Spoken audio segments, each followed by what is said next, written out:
Cette quatrième partie du projet de loi de financement de la sécurité sociale, ce sont des réformes et des moyens majeurs pour avancer vers un modèle social plus juste et plus protecteur. Ce texte, ce sont 21 milliards d'euros en plus entre 2021 et 2023 pour financer le système de santé. Ce sont des mesures nouvelles et concrètes pour la prévention, des consultations aux âges clés de la vie, un accès simple et gratuit pour les dépistages ou pour la contraception d'urgence. Ce sont des avancées pour améliorer l'accès aux soins par de nouvelles compétences confiées aux infirmiers et aux pharmaciens et de nouveaux mécanismes pour une meilleure présence médicale à travers le territoire. Je sais que l'accès aux soins est une préoccupation largement partagée sur tous les bancs de cet hémicycle. Nous devons aller plus loin et c'est un objectif central des négociations qui s'ouvrent entre l'assurance maladie et les syndicats de médecins. Ce sont des services supplémentaires pour les personnes âgées en perte d'autonomie, avec un renforcement des heures d'accompagnement à domicile et des moyens supplémentaires pour les EHPAD.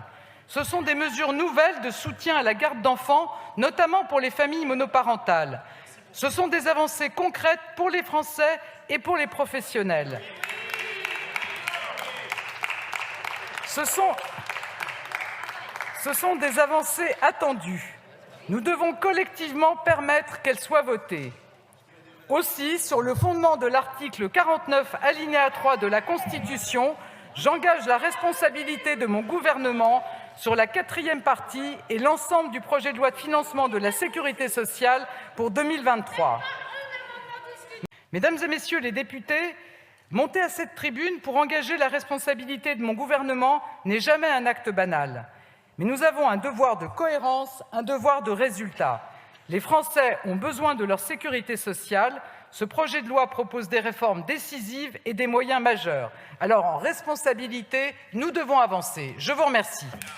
Je vous remercie, Madame la Première ministre. Donc, l'Assemblée nationale prend acte de l'engagement de la responsabilité du gouvernement conformément aux dispositions de l'article 49 alinéa 3 de la Constitution. Le texte sur lequel la Première ministre engage la responsabilité du gouvernement sera inséré en annexe au compte-rendu de la présente séance.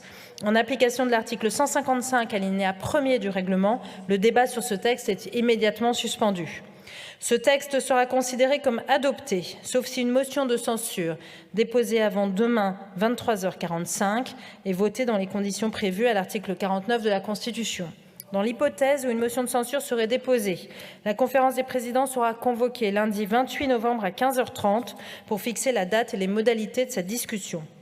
En conséquence, sous réserve des dispositions et des décisions prises par la conférence des présidents, la prochaine séance aura lieu le lundi 28 novembre à 16h et nous commencerons par une proposition de résolution en soutien au mouvement pour la liberté du peuple iranien. Je vous remercie. La séance est levée.